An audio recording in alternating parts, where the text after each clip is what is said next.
Welcome to the Writer's Journey podcast. I'm Michael Laran, a science fiction and fantasy author on a journey to go from nobody to bestseller, and I'm documenting every step of the way. Tune in every week as I pull back the curtain on my writing life and how I'm building a writing career while working a full-time job, raising a family, and attending law school classes in the evenings. You can find show notes for this week's episode, a free starter library of my fiction, and much more at michaellaran.com. Hello and welcome to episode 119. 119 is a good number for two reasons. The first is that I'm back for another episode of The Writer's Journey. 119 episodes, no break. All right, so I'm trying not to jinx that. Second reason is because the end of this episode, as I promised, is going to include a sneak peek at the audiobook for my upcoming book, Your Self-Publishing Questions Answered, narrated by yours truly. So I'm almost done with the audiobook, and more on that as we move forward. So this is definitely one of those episodes that if you're interested in that, you want to listen to this until the end. All right, so announcements. So I did a video on George Floyd and the racial unrest here in the United States, and I mentioned that I was going to do it last week. It wasn't live when you heard this episode last week, but now it is, and I will link to it in the show notes if you would like to watch it and just know what my views are. I know that a lot of you tune in every week to know what I think about things, and I certainly have appreciated the emails that you all have sent me asking if I was okay and what are some of the things that you can do. And so I did this video. I talked about my experience with racism here in the United States as a black man and my views on the protests and just some of my thoughts, right? Like, I'm not solving the world's problems. But anyway, I really appreciated the outpouring of support. I can't tell you guys how much that meant. It was probably one of the videos this year that's gotten the most views on my channel, and certainly by far the video that got the most comments. And almost all the comments were overwhelmingly positive, and I responded to each and every one of you individually, but I just want you to know that I really appreciated it, and it made my weekend. To know that I have so much support and such a cool audience. And the really great part was there was only 2 people that told me to go back to Africa. True story. There was one person told me to go back to Haiti or something like that. Come on, eggheads. But anyway, you always get those types of emails. And you guys would be surprised how often the YouTube filters out comments that have the N-word or racial slurs or those sorts of things. And that's just what you live with when you choose to be a creator, regardless of what your color is. But it's especially a problem if you are a creator of color. So thank you guys for that. Second announcement is that advanced review copies of my book, Your Self-Publishing Questions Answered, in ebook and audio will be available within the next week. So like I said, I'm putting the finishing touches on the audiobook. I'm going to get that over to Ally for their approval. I don't anticipate any problems, but I'm literally, I guess, hit the 50% mark in terms of editing and mastering everything. So I'm coming really, really close. Like, I'm coming up to the finish line, and I'm going to have something back from the proofreader here very soon. So just a matter of days where this is going to be available. So you can reserve your copy if you would like an advanced review copy of the book. Of course, I would love it if you left a review. If you read it and you say, this is the worst book in the history of the world and Michael Laran is a blah, blah, blah, well, then you don't have to leave a review. But I would love it if you did. And you can reserve your copy at authorlevelup.com/QA advance. That's authorlevelup.com/QA advance. So that is what's going on. I'm excited for it. And it feels really, really good to be almost at the end of this tunnel. And I'll share more about that as we go on. So you can reserve your copy of an advanced review at authorlevelup.com/QA advance. All right. So win for the week. The win for the week is that I officially recorded the last chapter of the audiobook. So it's kind of like when you write that novel and you finish your first draft, like, you're not done, but you feel like you've crossed a hurdle. That's kind of where I'm at. So everything is recorded.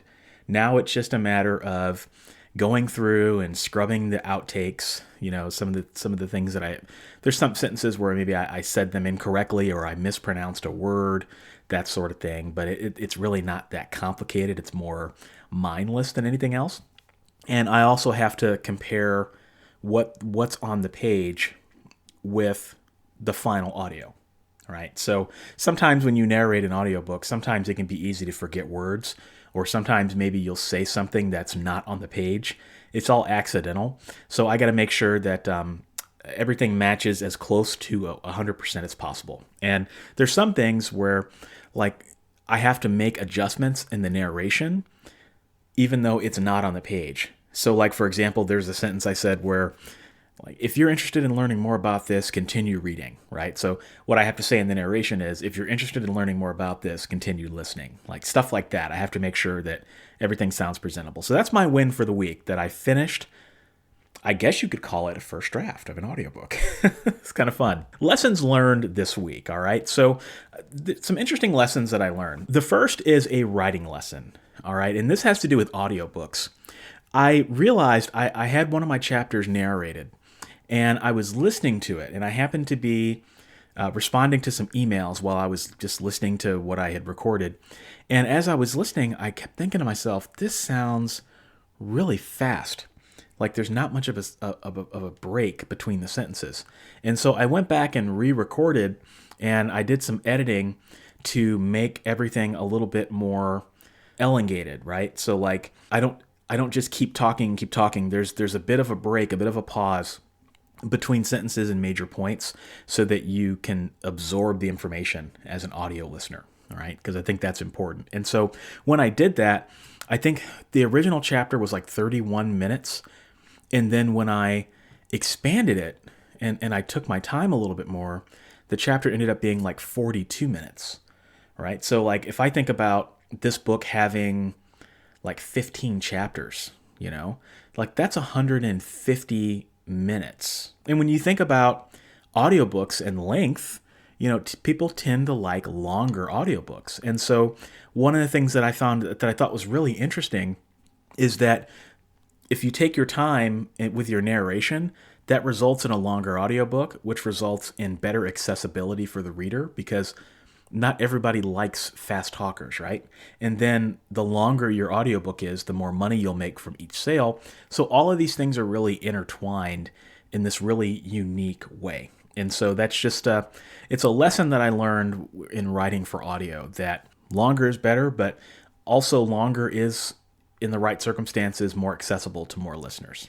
All right. So marketing lesson that I learned is I was reading a book on sales, and I've decided to pick sales as a skill that I want to get a little bit better at. Just in terms of telling a story and being able to sell my books a little bit better, being able to perform a little bit better behind the microphone when I'm on a podcast interview, those sorts of things. And so I picked up a book, and it's called New Sales Simplified. And I'll drop a link to it in the show notes. And I'm not all the way through the book yet. I'm only like a third of the way through the book.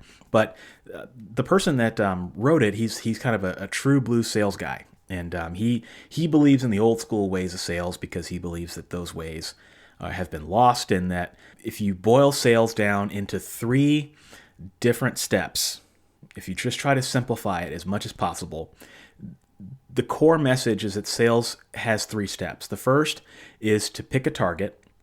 The second is to employ weapons. And then the third is to develop a plan of attack. Now, some of the battle and violence symbology aside, there's some really interesting perspectives on what it means to be a salesperson, right? So like, for example, right now, I am working with Ally in a new capacity. So I'm now their outreach manager, and it's going to be my job to reach out to potential businesses that have services for writers and convince them and build relationships with them and see if we can bring them into the Ally family as partner members so that they can offer their services to Ally members, right? So when I think about sales, are there particular groups of businesses that we want to go after, right? Because you can't go after everybody, So and one of the things that he was talking about in the book was, if you pick one concentrated niche, you can learn the language of that niche, and you can start to get better at pitching and doing all that. So anyway, that's just something that's been on my mind. And then employing the weapons, there's just different sales tactics out there, different things that you can do, and developing a plan if you don't plan, you plan to fail, right? And so I'll drop a link to the book. I thought it was really interesting, and if I find any more learnings from it, I will be sure to share on a future episode. So copyright lessons. So I had an author reach out to me in the past week or two. I was helping him with a couple of things, and a question came up regarding his book around copyright. So this author, without giving details about the book, this author had written a book that was a reimagining of a very popular book that was written in, I believe, 1926. And his book was really a complete reimagining. It was completely original. There were no concerns. But the book title was very similar to the original book. And so the question came up on, am I going to potentially get myself into some trouble by doing this? Because if you look at the book titles, they are very, very similar. There's just a couple words difference. And so we were looking into it, and what we found was the most obvious part is that there's really no copyright issues because, like I said, the author didn't take anything from the original book.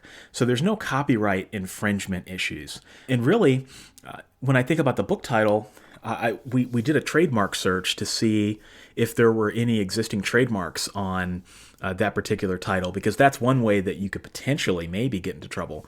And there didn't appear to be any trademarks. And just out of curiosity, I was reading the Copyright Act, at least here in the United States, and what we learned was that for books that were published before 1978, you had to renew your copyright in order to prevent the work from falling into the public domain. The lesson I learned is that for any work published before 1978, check on the renewal, because the authors were required to renew the copyright in order to extend the protection of the work or the duration of the copyright. So anyway, that's my lesson learned. All right, let's move on to Idea of the Week. Now, I know that this is being done by at least one company out there. They kind of maybe sort of do it, okay? But the idea is customized, localized review links. So you all know right now I am in the process of administering advanced review copies of Your Self-Publishing Questions Answered. And man, wouldn't it be nice if I could send you a link and you could click that link and that link would take you to the proper version of Amazon to leave a review. Okay. Now that exists. That technology exists today. There's no doubt about that. Genius Links is one of them. I think Reader Links does that. So that exists. But wouldn't it also be interesting if you could incorporate Barnes & Noble and Kobo and other places where people might want to leave a review and incorporate that all into one link so that when they click a link, it'll ask them, kind of like Books to Read does from Draft to Digital. It'll say, where do you want to leave a review? And then you click it, and then it takes you directly to Amazon and directly into the review page, right? And if you're a Kobo reader, it takes you directly to Kobo, although Kobo's links are already localized, depending on where you live. When I say localized, what I mean is if you live in Egypt or in Canada and you go to Kobo, they're going to take you automatically to the Egypt or Canada retailer pages, respectively. Amazon doesn't do that. That's kind of the problem. Apple, I think, does that as well. So it would be interesting if I could just give my readers one link that allowed them to do everything. One link to rule them all. Again, I know that this is partially done, but it would be interesting if you could do it the way I'm thinking in my head. Anyway, so that is the idea of the week. So the topic of the week that I wanted to talk about is very brief because I want to get to the audiobook demo. But the idea that I had this week was how releasing my first audiobook took me back to what it felt like to release my first book.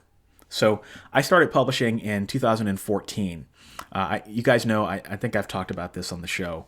Maybe I'll do an episode on this in particular in the future because it's been a while since I've talked about it. And that is that in 2012, I had a near-death experience. I was in the hospital, and I wasn't sure what was going to happen. And I swore to myself on that hospital bed that I would become a writer and that I would publish my book and get my work out into the world and help people in some way. And like I said, I swore that if I got out of the hospital and got better, that I would do it and that I would bend the universe around myself in order to publish my first book. And in some respects, that's precisely what I did. And when I published my first book, though, it wasn't a masterpiece. There were a lot of problems as I look back during those first 2 years of trying to get my act together. There's so many things I did wrong. So many things I did wrong. And so I wanted to go over a few of those and draw some parallels on why this first audiobook feels like that. Because in many respects, this audiobook feels like I am embarking on a new journey. Like it feels big. Like it feels like the beginning of something that I can't comprehend yet. Much like when I started publishing my first book, I didn't know in 2014 that I would be sitting here doing this podcast talking to you, for example. So I just wanted to draw some parallels, and I thought maybe some of you might find this interesting. So like many people, my first book took way too long to produce, mainly because I made silly mistakes that I just didn't know. When I wrote my first book, I was still trying to learn Scrivener. And there were a lot of things that I didn't understand about Scrivener. And there were things that if I had understood them, I would have produced my first book a lot faster. Like I didn't have my head fully wrapped around how the internal links in Scrivener worked. So like my first book was a choose your own adventure like type book for adults. And one of the things that makes the book really unique is that in a choose your own adventure book, you have to, at least in paperback form, you have to choose the page that you want to turn to. So you'll read a page, and then at the bottom of the page, it'll say, to do X, turn to page 5. To do Y, turn to page 95, right? And so what I did is I said, okay, let's blow that up, and let's just use internal links so that if someone's reading this on their Kindle or they're reading it on their phone, they can just tap the decision they want, and then the book will automatically take them to it. And it's almost it's a very seamless reading experience, and the choices, while they're interesting, they kind of blend into the reading experience. And so to build that took me far longer than it probably should have if I had known how Scrivener worked, right? So I made a lot of mistakes. There were a lot of things I messed up with my formatting. Like I got some tabs wrong. There were some chapters where I had different formatting, and I had to go back and change the fonts and stuff. And so when I think about that, a lot of my first book was eaten up learning formatting. And as I was working through this audiobook and editing my audio, I realized I was making some silly mistakes. Like there were certain things that I was doing that made my editing a lot harder. Like I gave the example of narrating a little too fast in the beginning. All right. So that made my editing a little bit longer. And so if I do my next audiobook, well, I'm going to learn that, and it's going to take me less time to produce it. Also, in terms of buying equipment and figuring out like what the right tools and things are, there were a lot of tools that I bought early on in my writing career that I no longer use today. Like they sounded like a good idea at the time, but it just didn't quite work out, Like I bought a like this little Bluetooth headset that I thought I could use for like dictating, and it was a disaster, Now I didn't buy anything with this that I'll regret yet, but maybe we'll see, right? Another thing is that I was so focused on the technical aspects of the audiobook that it was really easy to lose sight of the performance. So much like when I was publishing my first book, and I was learning how to format, and I was learning how to use Scrivener's compile. And you think about a choose your own adventure type book and how to format that in Scrivener. That book was a masterclass. That's the reason I was able to do some of my Scrivener videos, is because I became a master at using Scrivener's compile, because that book is so out of the box, and it does so many weird things with formatting that I had to learn all that. Right. And at many times when I was writing my first book, Magic Souls, I was so focused on that formatting. Like I was so focused on the formatting that I missed typos, or that I would miss just basic things, because I wanted to get the look and feel of the book right, because I knew that the look and feel of the book would be extremely important. Well, with this audiobook, I was so focused on the technical aspects of the audio that the performance kind of took second fiddle in some respects. Now, I paid attention to it, but like if I didn't figure out how to meet Audible's technical aspects, and I honestly don't know if I have yet, then it's all for nothing, you know? Like if I can't get the book published on Audible, well then I'm screwed. And in many respects, you guys are going to find out here very shortly if I pass. But I really wanted to make sure I got that right, and so I spent probably more the time it took me to narrate the book and edit the book. I probably spent more time focused on the technical aspects and wrapping my head around some of the things that Audible requires, and that involved taking a couple of courses and just talking to some of my friends that have audio experience, and so that took a lot of time. But it's not going to take that much time next time because now I understand it, right? And there are going to be things that I gradually understand the more audiobooks that I do. So I don't know it all today, just like I didn't know it all when I published my first book.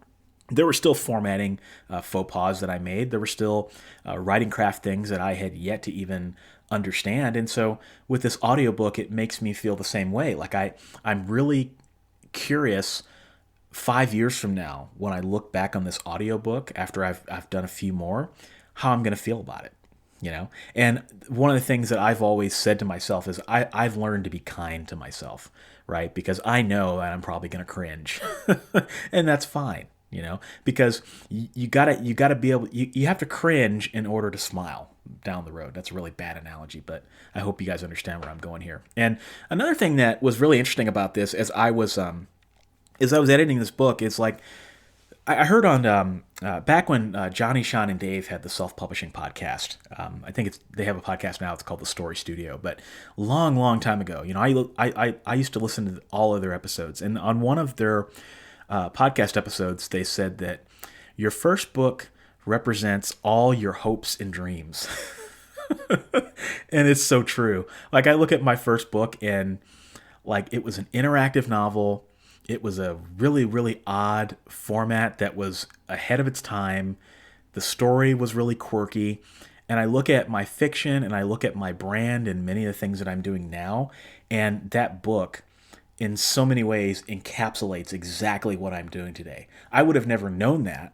But yeah, I mean, it represents all my hopes and fears. So as I'm narrating this audiobook, I'm thinking, you know, this audiobook kind of does represent all my hopes and fears. Like I need to take my writing business in a different direction. You guys, I've talked about that all the time. And so this represents that. It's me going in a different direction, but at the same time, it's me taking a tremendous risk. I mean, you guys could listen to this demo and be like, what the hell is this? This guy's nuts. I'm not going to listen to this in a million years, right? Or you guys could find it helpful and you could find it valuable. Or it could be really successful. Like, I don't know, right? But what I do know is that audio is a bright spot for me. And so I've got to take that chance. And I have a long-term vision of what I think I can do with this. And so I'm just going to take it, right? And just like I published my first book, not knowing at all how it was going to do, I'm going to take a chance, right? And so also, your first book is always your most expensive book too. You know, when I published my first book, it was expensive. It was expensive because I was second guessing myself because I'd never done this before. So I hired a developmental editor, I hired a copy editor, and then I hired another copy editor to check that editor's work. You know, and then I got like 5 beta readers to read it, and you know, you just don't know what you don't know, and so therefore it's natural and it's human to want to be cautious and cover all your bases, right? And so getting this off the ground for me, for the audiobook, was an expensive investment. I mean, I had to buy a microphone. I had to spend a whole weekend renovating this closet in my basement. I had to buy some software. I had to learn how to use that software. I had to learn how to pick up a different skill, which is audiobook narration, which is a totally different skill than just turning on the microphone every week and talking. And so this first audiobook will be the most expensive, but after that, things are going to drop off if it's successful, you know? So as I thought about this, I just thought it might be helpful. It took me back to what it felt like to write my first book. And I feel like I need that because I know that so many of you that listen are writing your first book right now, or you are writing a book that's not that far away from your first book, or maybe you're still thinking about it and you want to write that first book. And my message is that it's a wonderful time. There will never be another book that's your first book. And it's, in some respects, one of the most important things that you can do as a writer if you think that this is what you want to do. Because like I said, my first book wasn't an angel, and I thought it was going to be the greatest thing since sliced bread. I thought it was going to make me a millionaire. I thought I was going to be a six-figure author at the end of I published in January. I thought I was going to be a six-figure author by November at the latest. I thought I was going to be able to quit my crappy job as a claims adjuster and I'd be able to travel the world. These are all things that I thought. And so I think about that. And I think about, wow, Michael, you got to be a little bit more humble. And it took the failure of that book to ground me and to get me to realize that this is a lot tougher than what it looks like. And everybody has unrealistic expectations when they first start. Some people are lucky enough to become successful after their first book, but in many ways, that's a curse. That's not a blessing, because if you think about it like this, we say so much in the industry that we want to write that first book and then knock it out of the park. But if you write your first book and it does really, really well, but you don't have a grip on craft and you don't have a grip on marketing, or you don't have a grip on your identity as an author, well, where are you going to go next? It's kind of like a music artist, where an artist they do an album, and the album is awesome, and then they do a second album and it sucks. It's like what I think they call it, like the sophomore curse, right? That was a thing, at least back when I was growing up. And I think about that, and I think, okay, well, I don't want to be super successful right out of the gate. I want to take my time, right? And so I know that this audiobook is not going to be knocking it out of the park in the very beginning, but I did want to get the quality right. I did want to get the utility of the audiobook right, and I wanted to make sure that I conveyed the information. So anyway, I hope that maybe there was something there that someone could listen to. I just know that I just want everybody to know that your first audiobook, you're going to have, or your first book, I should say, you're going to have this bundle of emotions. And it's almost like a bundle of raw nerves, and it's perfectly normal and perfectly natural. And it's perfectly normal and natural to find yourself on this emotional roller coaster. And just know that the more books you publish, the roller coaster is not going to be nearly as bad. One, because you're going to know what you're doing. Two, so much of the problem, I think, with your first book is that you don't know what to expect. You don't know where you're going to end up. And when you do that second book, you know exactly where you're going to end up. And that, I think people underestimate that. So if you're stuck in that first book, get that book done and get to your second book, and you'll have so much more perspective. Like I titled this episode Feeling Naked Again, because I'm unveiling something to the world that I've never done before. So you can get your copy of the advanced review of the audiobook at authorlevelup.com/QA-advance. And without further ado, I hope you guys enjoyed this demo. Peace out, and I will talk to you next week. And by the way, the audio might be a little bit louder than my voice is right now, so just be prepared for that. And also know that the audio quality that you hear will be a lot better when you listen to the audiobook itself. I had to compress the audio to get it onto the podcast. So anyway, thank you guys for listening. Appreciate all your support, and I will talk to you next week. Writing books. The craft of writing books. How can I improve my writing craft? The elusive, enigmatic, mind-maddening challenge of improving your writing. Writing craft isn't easy. Of all the necessary skills you need to master as a writer, becoming a good writer has the biggest learning curve. It's not uncommon for it to take a writer years to learn how to write well. My first tip on learning writing craft is to read often and across different genres. Even if you only write in one genre, reading widely allows you to take ideas and cross-pollinate them into your genre, which makes your voice and writing style fresh and original. My second tip is to develop a loose system for studying the craft. You don't have to sit down and do a critical analysis of everything you read. Actually, please don't do that. But taking some time to pay attention to passages you like and why you like them is a smart tip to improve your craft that costs you nothing. Orna goes as far as recommending writers to read books they admire twice, once as a reader for enjoyment, then begin again and read as a writer for learning. How did the author do what they did? What worked and what didn't? What was outstanding and what flopped? And most importantly, why? I'd be remiss if I didn't mention blogs, writing books, podcasts, YouTube channels, and courses, but there is no replacement for close reading and experiencing masterful craft firsthand. No writing book in the world will truly teach you how to write at a Stephen King, Nora Roberts, or Margaret Atwood level. Do I need an MFA or MA to write a book? The short answer is no. The long answer is absolutely not. The slightly longer answer is it might even get in your way. It all depends on what kind of writer you are and what drives you to write. Master of Fine Arts, MFA, and Master's, MA, programs are graduate-level degrees whose focus is teaching writers how to write, but they primarily exist as a vehicle so that one can learn to teach the craft of writing to other writers. The major benefits of these programs are that they provide writers ample time and space to write, access to a supportive author network, and writing workshops to hone their craft. While these programs have their merits, you don't need an MFA to write a book, just like you don't need a film degree to make movies or a music degree to make music. In today's publishing environment, everything an indie writer needs to be successful can easily be found on the internet. For an investment of $1,000 on all of the best and current writing resources, you would potentially get a better, more practical education than you'd get from an MFA program, for a sliver of the cost.